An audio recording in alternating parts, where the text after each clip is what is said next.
Hello. Hi. Hello. Isang mapagpalang hapon po sa bawat isa sa atin. Dito po tayo sa pagpatuloy ng ating gawain. Yung talagang bahagi na kung saan natin pong binibigyan ng buhay ang mga mensahe na ipinagkalog po sa araw nito. Para first time na akong yun. Salamat po sa Diyos dahil bagamang dumalos tayo ng mga paghihirap na baga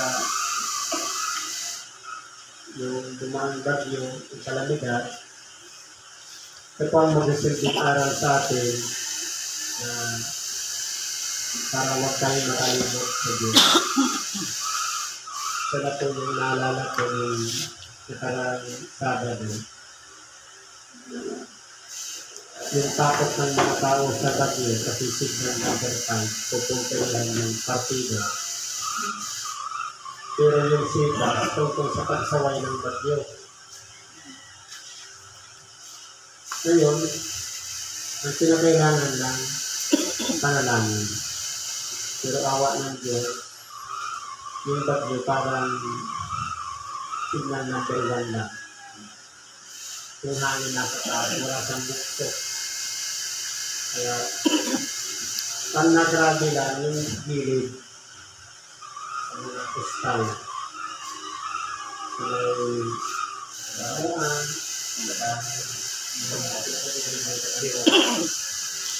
salamat po sa Diyos. Ngayon po, dito tayo sa pagkahayag ng salita ng Diyos. Ang una po, atin po mabasahin ayon sa Ebanghelyo ni San Marcos sa Kapitulo 7, versikulo 1 hanggang 12.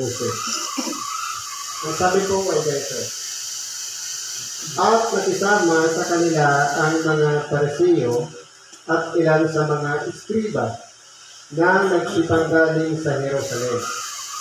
At kanilang nakita ang ilan sa kanilang mga alagad na nagsisikain ng kanilang tinapay ng mga kamay na marumi sa makatuwid bagay mga kamay na hindi sinugasan.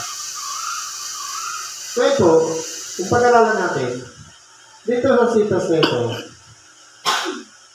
habang ang ating dakilang Panginoon nakasunod sa kanya yung 12 alam, marami rin naman ang mga iba pang nagsisisunod sa kanya. Yung iba, yung mga tao na gustong pagalingin ang kanilang karamdaman, at yung iba naman, mapang-usig. Mga examiner, sabi nga. Naroon ang mga Pariseo at ang ilan ng mga iskriba. Kumbaga, sa karamihan ng Pariseo, ilan lang naman ang sumama. Yung mga malalakas ang loob na mang-usisa sa mga pinagagawa noon yung kapanahunan pa ng ating dakilang Panginoon. Dahil po, parang lumalabas kritiko sila sa ating dakilang Panginoon. Dahil yung nakasanayan nila ng mga itinuturo nila sa mga tao, iba kasi yung pamamaraan ng pagturo ng ating dakilang Panginoon. Kumbaga, yung obserbasyon ng mga Pariseo at ng mga iskriba, yung mga alagad ng ating dakilang Panginoon, kumukuha sila ng pagkain at diretso na sinusubo na hindi hinuhugasan yung kamay. Ibig sabihin, kung ang ating dakilang Panginoon hindi niya pinansin o inintindi o binigyan ng yung pagpapahalaga na yung ginagawa ng kanyang mga alagad, parang kinukumpinti niya na kumain na hindi maghugas ng kamay, ibig sabihin, hindi yun masama. Pero yung mga Pariseo at mga iskriba, sa sobrang nilang pagmamanilis na kinakailangan ang bawat kakain ay kinakailangan maghugas ng kamay. Hindi po ba inabot natin yan? Yan po ang tinatawag na salit-saling sabi ng matatanda na nakaugalian, sinali ng lolo mula sa lolo, sa anak, sa apo hanggang sa panahon ngayon. Pinagpasapasahan yung kaugalian ngayon. Naminahan din natin.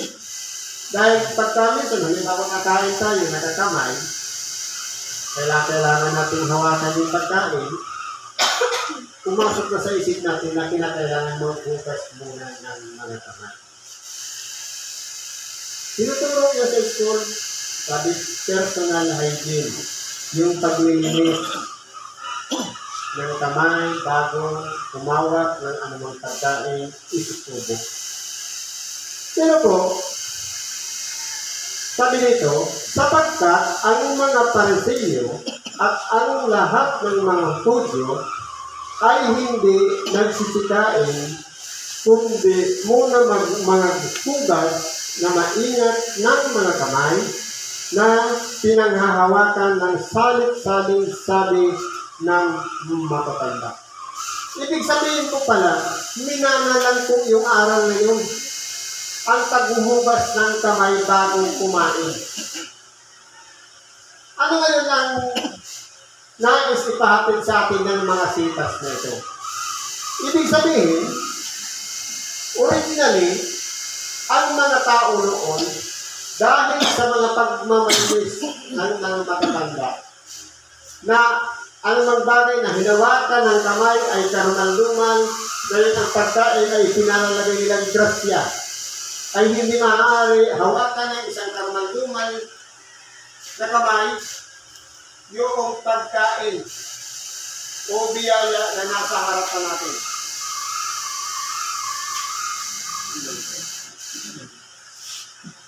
Kaya po nangyari po, yun pala ay salit-saling sabi ng matatanda. Pasa-pasa. Pinangahawakan po yun ng mga Hudyo at ng mga Eskribas at ng mga Pariseo.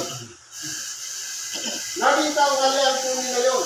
At hanggang sa panahon natin ngayon, hinanahin natin yung kaugalian na yan na kinakailangan mo na maghugas ng kamay bago humawak ng pagkain na isusubo ito. Kahit nakakutsara ka na, maghugas ka ng kamay. Siyempre, paano mong lawa, hindi mo naman matutuwa sa timbo to, kinakailangan yung hawakan, kinakailangan nalilis yung kamay. Pero po dito, sabi dito, at kung nagsisitanggaling sila sa pamilihan, kung hindi muna mga hugas, ay hindi sila nagsisikain. At may iba pang maraming bagay na kanilang minana upang ganapin gaya ng mga paghuhugas ng mga inuman at ng mga sarot at ng mga inuman santo. Kaya kung naging kaugalian ko pala yun ng mga tao mula pa noon sa panahon ng mga matatanda hanggang sa inabot ng mga Hudyo hanggang sa panahon ngayon. Na kinakailangan mo na maghugas ng kamay kahit nagaling sa palengke. Dahil siyempre kung ano ang hinawakan mo doon, ipinalalagay yun ng mahumit. Kaya, kinakailangan, obligasyon na maghugas ng kamay bago humawak doon sa pagkain, sapagkat magiging karumalduman yung pagkain na ipinalalagay ng mga Pariseo. Pero po ang sabi ng ating kabilang Panginoon, na kahit na dito sa paghuhugas ng mga inuman, nagiging gawain din natin yan. Siyempre, naman yan, yung hugasan yung mga pinggan, yung plato, baso, saro, ano ginamit natin. Pero, dito po, pinuhugasan kung kailan gagamitin na. Ibig sabihin, kahit yung alitabok parang dumikit doon, ayaw nila na mayroong kaunting alitabok doon. Kaya kung pansinin natin, hindi ba ginagawa din natin yan na hinuhugasan natin yung mga tanso, ay yung mga pinggan, baso. Tama po yan. Pero kung halimbawa niligpit na natin, dito, huhugasan muli bago gagamitin. Yan po ang ayon sa saling-saling sabi ng mga matatanda. Ano sabi dito? Ngayon, naglakas loob yung mga Parisiyo. Ano sabi? At siya'y tinanong ng mga Parisiyo at ng mga Iskriba. Bakit ang inyong mga alagad ay hindi nagsisilakan ng ayon sa saling-saling sabi ng matatanda? Kundi nagsisikain sila ng kanilang tinapay ng mga kamay na karumal-dumal. Kumbaga, yung mga Parisiyo hindi na nakatiis. Nakita nila na ang mga alagad ng ating dakilang Panginoon, kumakain na hindi nagmumugas ng kamay, naglakas loob pa sila magkaroon sa ating dakilang Panginoon. Base doon sa obserbasyon na nakikita nila. Na tinanong na mismo ang ating dakilang Panginoon na bakit hindi nagsisilakat o nagsisisunod ayon sa salit-saling sabi ng mga matatanda na kinakailangan sa oras ng kumain, magpugas muna ng mga kamay bago hawakan yung tinapay. Sapagkat kung hindi maghuhugas, ipalalagay na magiging karunan lumay, yung kamay mahahawa pati yung pagkain na hahawakan. Anong sagot ng ating dakilang Panginoon? At sinabi niya sa kanila, mabuti ang pagkahula ni Isaias tungkol sa inyong mga mapagpaimbabaw ayon sa nasusulat. Ang bayang ito'y ginagalang ako ng kanilang mga labi, datapwat ang kanilang puso ay malayo sa akin. Datapwat walang kabuluhan ang pagsamba nila sa akin na nagtuturo ng kanilang pinakaaral ng mga utos ng mga tao. Ibig ko palang sabihin, kinakailangan kung ano yung utos na mula sa Diyos, dapat yun talaga mismo ang ipapaliwanag, ang ipapahayag sang-ayon sa kalooban ng Diyos. Hindi dapat haluin o haluan ng aral mula sa salit-saling sabi ng mga matatanda. Kasi ang kalimitan ko kasi, yung aral na mula sa Diyos, merong insert, hinahaluan nila ng aral mula sa mga salit-saling sabi ng mga matatanda. Kaya dito po, sa observasyon ng mga Parisiyo, mali yun.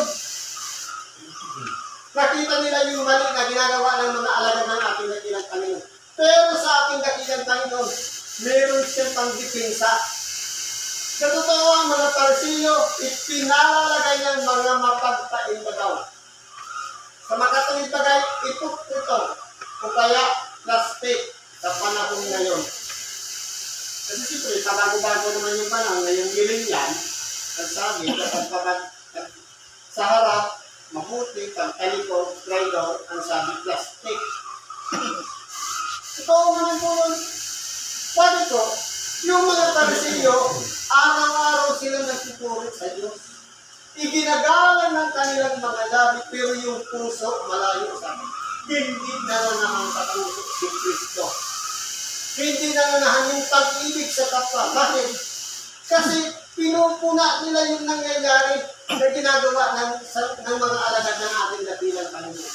Di ba lang silang pagmamahal? Walang pag-ibig sa kapwa. Ang nakikita lang nila yung mga diferensya na dapat sana hindi nila pinansin. Pero dahil nga, ang ugali nila ay mga mapagpaibalaw, ang pakita lang nila yung nakikita ng tao. Nasabi nga sa ibang bahagi ng banal na kasulatan, katulad sila ng nipsong pinaputi na sa loob puno ng mga bulok na buto. Yan po ang katotohanan niya. Kaya po, dito, sa araw na ito, dapat po i-apply natin sa ating pagkabuhay kung ano yung nakikita sa ating pagkatao. Dapat po yung pagkataong loob parehas. Hindi tayo dapat maging katulad ng Parisiyo na ang ginagawang diferensya ng kapwa, pinupuna, pinapansin. Bawal po ang maging alam, sabi nga, kung pabutihin ninyo ang punong kahoy at magiging mabuti ang bunga ninyo. O kasamain ninyo ang punong kahoy at magiging masama ang bunga ninyo. Tayo pong mga tao, hinahalin tulad tayo sa lupa. Kung tayo yung matabang lupa, kapag isinilig yan yung tinatawag na buti o salita ng Diyos sa ating pagkatao at nabago yung ating buhay, ang magiging bunga po yan, mabubuting gawa. Ibig sabihin, kung ikaw mismo ay isang pulong tao, wala kang pakialam sa bunga ng ibang pulong tao. Kung ikaw ay atis, palabasin mo ngayon yung bunga mo. Wala kang pakialam sa bunga ng santol. Ganun ba ang ibig sabihin yan? Kaya po dito, para hindi tayo maging mapagpaingabaw, dapat po magpakatotoo tayo sa ating kapwa. Hindi po nanang po. Kundi, ipagpasalamat ka lang natin yung mga nangyayari sa ating kapwa. Kung may mali man, ipanalangin natin sila.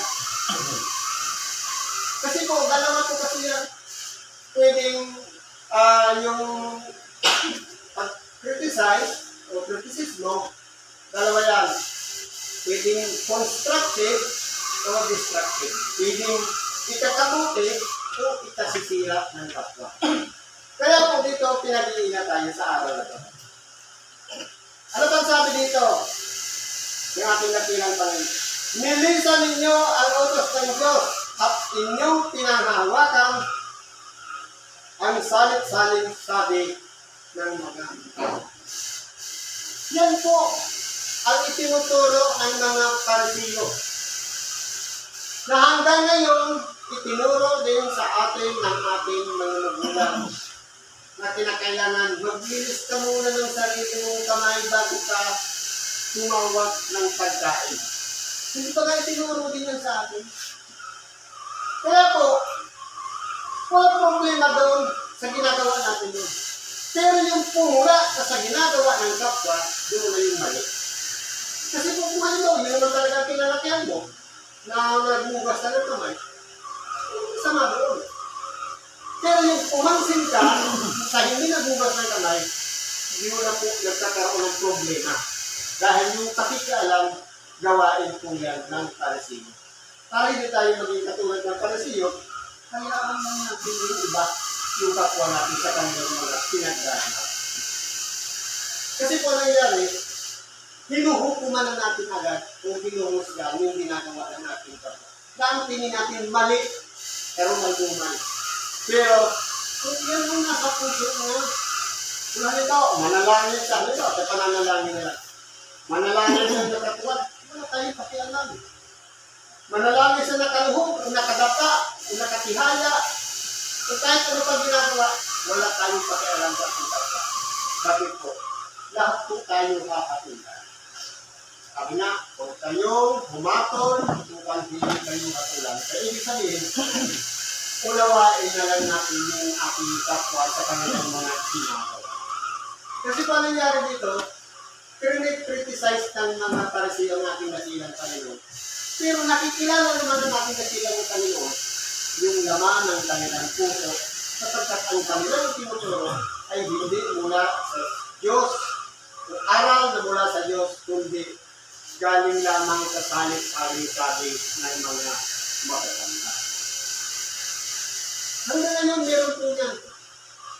Yung mga pamahiin, yung mga nakaugalian, lahat po yan galing sa salit-sabi ng matatanda.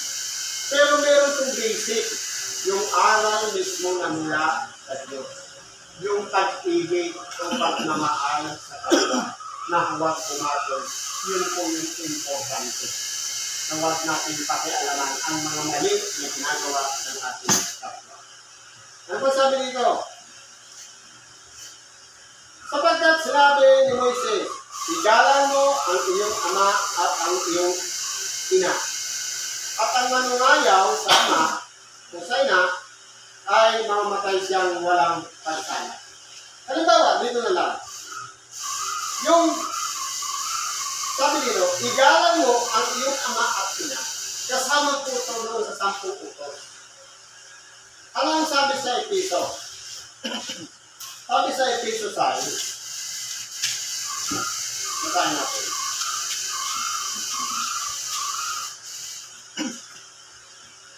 Mga anak, magsitalina kayo sa inyong mga magulang sa Panginoon sapagkat ito'y matuwid. Igalan mo ang iyong ama at ina na siyang unang utos na may pangalan. Ano pong ibig sabihin ito? Bakit siya naging unang utos? Kasi po, yung unang apat na utos para yung sa Diyos. Yung huwag kang gagawa ng ilaan ng larawan ng inyuan, huwag kang lulod, huwag mong sasabihin ang pangalan ng walang kaburan, at pero kanyang huwag mong luluturan sila. Sapagkat ako ay Diyos na tumapanbubuhay o sino ko. Yun yung apat. Yung panlima, sigalang mo ang iyong ama at ina. Para naman sa mga tao. Hindi pa na meron tayong, kahit tayo yung magulang na, umuhay pa ang ating magulang, o ina, o ama. Kaya kailangan natin igalang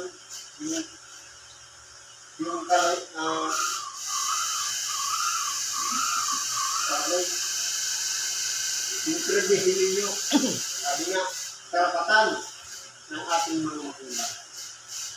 Kasi nangyayari, nung bata pa, pinapaliguan ng magulang yung anak. Pagtanda na, siyempre, kung mahina kayo ng magulang, ito na magpaligo doon sa magulang. Pero hindi na po yan. Sabi din, ang manungalaw sa kanyang ama at ina ay mamamatay ng walang pagkala. Ibig sabihin ka rumal pala, yung sa kabila ng sakripisyo ng magulang na ginawa sa atin, dapat igaganti lang natin masama. Kaya po, paano natin igagalang ang ama at ina? Igalang mo ang iyong ama at ina na siyang unang utos na may pangako. Meron po palang resulta ang paggalang sa ama at ina. Una, nakakaroon tayo sa sinumpa. Kapag sinumpa ko mo na, dagapan ka hanggang. Hindi ko na naghihirap talaga ang buhay. Pero po, yung paggalang, anong klaseng paggalang? Yung lang bang pagsasabing po, at toto, na yun ay galing sa saling sabi ng matatanggalin. Ang ibig sabihin nito, respeto ng anak sa kanyang ama at ina. Ano ang benepisyo? Sabi dito, upang yumaon kang mabuti para tayo po ay maging mabuting tao. Ngayon, makikita natin yan sa ating sarili. Kung nirespeto natin yung magulang, magiging mabuting tao tayo sapagkat hindi nagtutunan ng tayo ang magulang sa mga anak. Ano ba ang ikalawang benepisyo? At ikaw ay mabuhay na malaon sa iyo. Ibig sabihin, hahaba po pala ang buhay ng isang nagre-respeto sa magulang. Kaya po, yan po ang utos na mula kay Moises. Igalang mo ang iyong ama at ina. Pero anong nangyayari? Nanunungayaw. O kaya nagiging palaban ang mga anak sa kanilang mga ama at ina. Lalo na ngayon, wala nang respeto. Kasalanan din naman ang magulang. Bakit? Di ba nga, kapag busy ang magulang, para lang hindi iyak yung bata, bibigyan ng cellphone. Nung lumaki na, hindi na makawala sa cellphone. Kung iniiyak na yung cellphone. Kasalanan ng magulang. Kaya ngayon, nung narunong na sa cellphone, kahit sunod na yung sinasain, sa kakain-in, hindi niya pa naaamoy, nasunod na pala yung kung sa bigatong, sunog na yung bahay. Kaya po, dito, nasa pagpapalaki rin talaga ng mga magulang para sa mga anak. Kaya ano nangyayari? Ito pansinin na lang natin. Ang sabi ng matatanda, ang mga bata, pinakailangan tunasan, damutan bago matulog. kanilang magaganda. Pero anong resulta? Hindi ba kasakitin? Madali pong kapitan ng sakit. Pero yung expose sa dumi, like natulog, sabi sa dito, more ito, yung nakidumi ka dito, ano yung ito yung sipon, tapos may alikabok. Yung pagka-expose yung sa alikabok, sa mga maraming bagay, malakas po ang resistance. Kaya dito sa araw na to, ang kumain na hindi maghugas ng kamay, meron tayong makapakinabangan yung nakakainin natin na kailangan din ng ating katawan. Hindi dapat palaging good bacteria. Kailangan din natin yung bad bacteria sa ating katawan. Yung dugo na, may red blood, may white blood. Para saan yung red blood? Para mag-circulate sa buong katawan ang lahat ng sustansya. Ano yung white blood? Pandipinsa sa sakit. Kailangan balance lang yun. Hindi naman sumubra yung white blood, hindi naman sumubra yung red blood. Dapat balance sila. Kaya po dito, kinukonsinti ng ating dakilang ang hindi kumain na hindi maghugas ng mga kamay. Hindi po masama yun. Kasi po, kinakailangan natin ng bad bacteria, hindi lang puro good bacteria. Kaso, yung titingnan natin, kung hinayaan ang ating dakilang ang kumain na hindi maghugas ng kamay, ibig sabihin, hindi po masama yun. Nandito yan sa aral. Saan galing? Yung salit-saling sabi ng Nautan. Meron po yan pinagbunuhan. Kahit yung pandemic, pinapabataan, iisa lang ang pinanggalingan kalaban ng Diyos. Bakit? Ano sabi? Magbugas ng kamay, mag-alcohol, mag-sanitize. Sino nag-offer? DOH. Ano ang logo ng DOH? Ahas. Sino yung ahas? Matandang ahas. Hindi pa kayo gabi. Hindi na huwag kayong may palingan. Bilis na. Kasi magamit itong lahat ng logo, isa lang ang logo. Ahas. Ibig sabihin, yun yung kalaban niya. Pero si Kristo, hindi niya po, kumbaga, pinababayaan niya lang ang mga tao na hindi maghugas ng kamay kung tumapasok. Hindi po masama. Yun na lang galing na lang yung sa saling sabi ng mga matatanda. Kaya po dito, sabi, yung nangyayaring pakinabangan mo sa atin ay kurban na makatuwid na dalhain sa Diyos. Ibig sabihin, yung lahat ng, nakapag-aral yung anak, yung lahat ng mga inaabot ng anak sa magulang, kain ko na sa Diyos. So yun, nasa amin yung respeto. Sabi dito, naniwawalang kabuhan ng salita ng Diyos, yung salit-salit sabi na inyong itinuturo at nagsisigawa kayo ng ibang maraming bagay na kawangis dito. Kaya po kung titignan natin, kinukonsinti po ng mga Parisiyo din na kumbaga, sa halip na ituro, yung aral mula sa Diyos, palaging may insertion na ipapasok nila yung salit-salit sabi ng mga. Ihiwalay po natin. Ano ba yung sa aral na mula sa Diyos? Ibigin mo ang iyong kapwa katulad ng iyong sarili. Kung ang gawain natin katulad ng Parisiyo, napansinin ang ginagawa ng iba, hindi na po galing sa Diyos yun. Kundi dapat manangan tayo sa oras ng Diyos sa makatuwid sa dahil ibigin natin ang ating kapwa. Yan po, yung kabuuan, ang utos ng Diyos. Siguro po, hanggang din na lang pagkitabi ng ito, salamat po sa Diyos at panaman natin ng kahilingan, lunas mo sa karamdaman at kasagutan mo sa lahat ng ating kahilingan. Ilapit natin yung ating ating para ipaabot yung ating kahilingan sa iisang Diyos sa makatanggap. Salamat at mapagpalang tayo sa